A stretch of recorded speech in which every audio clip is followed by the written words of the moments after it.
Just gonna take it back some. Hey, what's up guys? Katrina here for AMAHits.com, and I am hanging out backstage with 2 out of the 4 guys that make up this ever so popular rock band straight from Maryland, Baltimore. Baltimore, Maryland. Baltimore, Maryland. Sorry guys. You got it. Reverse it around. We have Jack. Yes. And we have Alex. Hi. From the All-Time Lows. How's it going, guys? It's going really well. We're super excited to be here. What sorts of roles has music played in your lives? Like, has it been there forever? Have you guys taken lessons?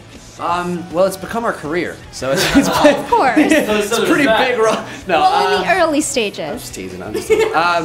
No, I think music's always been a huge part of our lives. I grew up around a lot of music. My parents always constantly had music playing, so I was exposed to it always at a very early age, and I just, I've always been drawn to it. I was musical as a kid, and I kind of when I picked up guitar, I sort of was really into that, and I've always been into performing as well. So I think it was kind of a natural thing for me to get into performing and playing music. You guys formed in high school. Did you guys meet in high school? You guys known each other? Actually, we met in middle school. Okay. And we were almost like enemies, a little bit. You guys hated each We other? were rivals, arch nemesis. I don't know why you say that, because it's not true at all. I was not your. Well, There's history to both this. of us got a lot of girls. So let's be honest. And we both kind of rivaled with the girls. I mean, Okay. everyone wanted a little bit of Jack, everyone wanted a little bit of Alex. Who gets who then? Who gets who? Yeah. So it turned into this whole thing: good versus evil. I was evil, he's good. No comment, right? Just gonna let him go. And you guys used to be an independent artist. Yeah. What kind of decisions did you guys make, or what was the big decision to finally go with a label?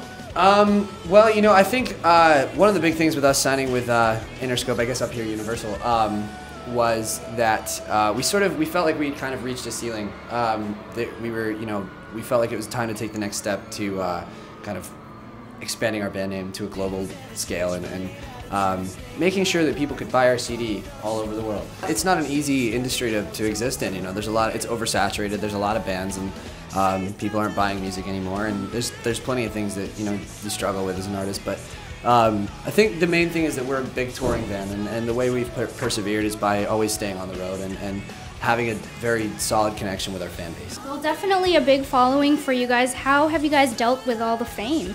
We just keep buying more cars. Some people eat when they're nervous. We just buy cars. We just kind of chill out, have a couple of drinks, listen to rap music. The usual. Rap music. Gangster rap music. Yeah, it's tea. So, like, far from anything you guys do. Completely. So, does that influence you, or did you guys Absolutely write? not. I mean, we play rock music every day, so you gotta kind of mix it up a little bit, listen to other genres. But pimping ain't easy. So it's really just about focusing on the pimping and making sure that you pimp correctly, because it ain't easy. What was the significance by capturing your New York concert? I think the New York concert, we filmed that one because that crowd is just always so energetic, so electric, and it was the biggest show of the tour, so it just made sense. It made us look a lot cooler. If we had filmed it in Ohio, it probably wouldn't have looked as awesome. The kids would have been just as good, but it wouldn't have been as many people. Yeah. That's what he's It getting was at. all for show? It was all for. No, I'm just joking. We're really a much smaller band, and no one knows who we are. No, Except for New York. The main thing with that DVD was that I think there's a lot of big personalities in this band. Each member of the band is very unique. Massive egos. Massive egos. The guy who filmed our DVD was, he went to our bassist high school. We kind of grew up with him, so I mean, his dad's actually my eye doctor. Yeah, so he's a good what do you friend from know? home. Yeah, it was cool. We felt very comfortable and at ease. Yeah, it made it a lot more natural having someone that you knew there with the camera, as opposed to this guy who I hate. Ouch, called out. Yeah. Get out of here! Now, you guys being on the road, do you guys fight ever? How do you guys get along? We fight, but it's always about dumb stuff. Yeah. I think one of the cool things about this band is that we never really argue about anything serious. We address if there are issues, we address them pretty well, and we get everything sorted out. And when we're drunk, we usually just cry and apologize to each other. We made a Coors Light promise last night. What was that? Oh, we can't tell the promises. What? No, but we did. You cheers Coors Light and you make a pact. It's a pact. It's an unbreakable bond. Right. That you guys will never separate. Sort of. Yeah. That wasn't quite it, but That's really But we sweet. should do that as well. we should also do Now let's talk about your latest hey! album, Dirty Work. Tell me about recording that.